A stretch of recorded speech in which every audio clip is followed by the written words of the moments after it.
Hey guys, so today we're taking a look at the CIDOO V65 from Maker. So here's the box. It is a really huge box and we'll be doing the unboxing before we start the modding of the keyboard.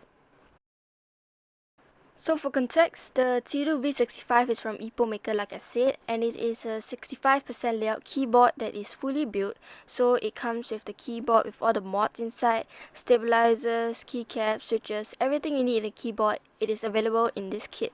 So it is very beginner friendly, but here we'll be modding it even though the keyboard is really good stock. So opening up the keyboard, it comes with this manual. So this keyboard is VIA compatible, so you can read the manual and do the necessary things so that you can modify your keyboard. So VIA is basically an app where you can actually adjust your keyboard to your preference. So yep, you can do some research on that and you should be able to figure out what it does. So let's go back to unboxing. It comes with this accessory box. So inside it contains this random rubbers that I did not use in this keyboard build, so you can just keep it, or yeah. But there's also this set of risers and it is attached at the back of the keyboard already, so these are extra in case the stickiness is gone from the keyboard when you mod the keyboard, because the screws are found below this, so later you'll see what it means. So okay, now we're going back to the unboxing also.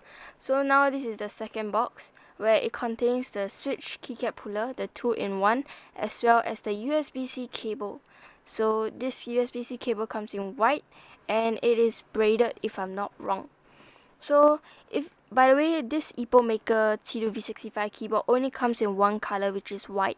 So if you want a black version, it's currently not available, so now it's only available in the white version. So yep, it also comes with this Allen key for you to unscrew your screws if you don't have a screwdriver which supports hex screws. So now let's unbox the keyboard. Okay, so here's the keyboard and I'll be just showing you how the keyboard looks 360 so that you guys will have a feel or know what you guys will be buying if you want to get your hands on this CIDOO V65. So these are the keycaps. It is a retro kind of looking kind of keycap set, and this is the white keyboard with a knob at the top right hand corner, 65% layout, and at the back is just pure white with a little mirror kind of thing at the bottom. So I will give you guys a deeper introduction on this keyboard in a little bit. So yeah. Okay, so these are the keycaps that I'll be using. It's a GMK soya milk, the knockoff version. So yeah, I can't afford real ones. So okay, so for the switches, I am not sure which one I was using at that moment, so I displayed the KTT roses or the KTT Kang whites, but I did end up using the KTT Kang whites. So these are the stock switches and it looks pretty nice, feels pretty nice, but we'll still be swapping them out. So this keyboard is available on the website, which I'll link in the description box below. So right now, if you want to get it, just faster head on and get this. So it is 65% hot swappable keyboard with VIA wired and wireless gasket mount design, aluminum CNC casing, dies up PBT keycaps, polycarbonate plate, prong foam sound dampening, and weighs at a whopping 1.3 kg, and it is priced at $174.36, so it is really cheap, so get your hands on it right now. And before we get started, time for B-roll and sound test.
Okay, so before we get started, we need to take out the keycaps so that we can start modding the keyboard. So now we'll be just watching a time lapse of me taking out the switches and the keycaps. So enjoy.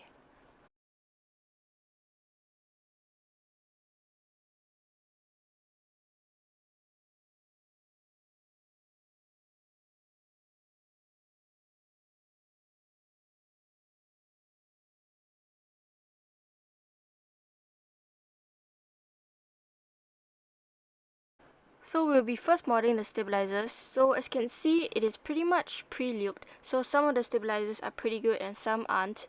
So now we'll just be taking out the stabilizers and we'll just be modifying them so they all sound good. So here is the riser where we'll be taking it out. So it's also called rubber feet, so up to you on how you want to call it. But basically the screws are found at the bottom of this. So you have to take out all 4 of them with tweezer, and then maybe you can use the Allen key provided. If not, if you have a wow stick like I do, you can just, unscrew them and get started with modding your keyboard.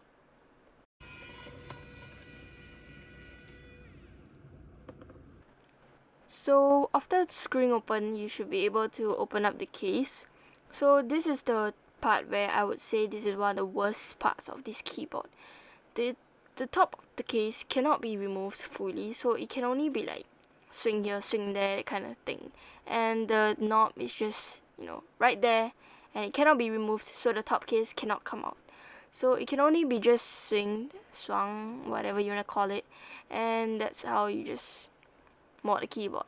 So before we get started, we'll just be taking out the battery and the daughter board connection thing.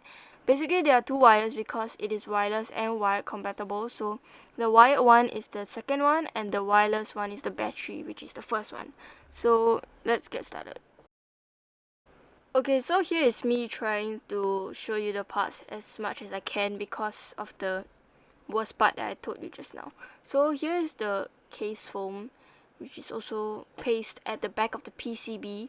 So it is double-sided tape, so you can just peel it off if you don't want it, or just paste it back if you want it.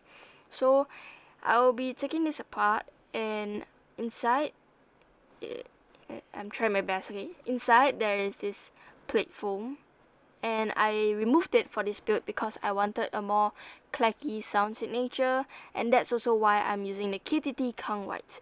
So this is one of the, foams that's inside. I don't know what it's called, I can't remember, but yeah, I just left it there because it didn't really make much of a difference and I didn't want to lose it in case I anyhow keep it. So yep, the only part that I removed from this keyboard is the plate foam that I'm trying to take it out. So just take a look, I guess.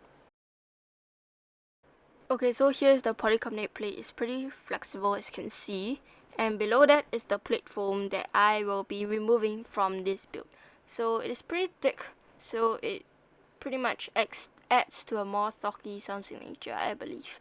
So yep. So right now we'll be doing the tape mod. So I'm placing about 3 layers of masking tape at the back of the PCB, and then I'll attach this thing at the bottom of the case. So time lapse.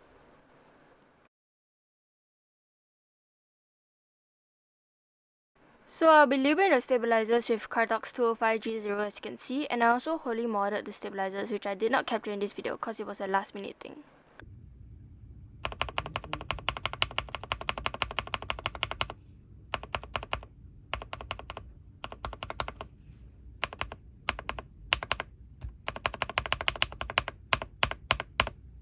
So after that, I spent a few hours on lubing these KTT Kang Whites, and now I'll be putting them in the keyboard, and I'll put the keycaps. So now we'll be getting closer to the end, and stay tuned for the sound test.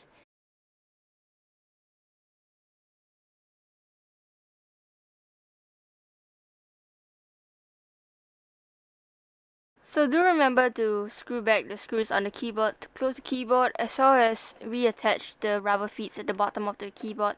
And now it's time for the sound test officially.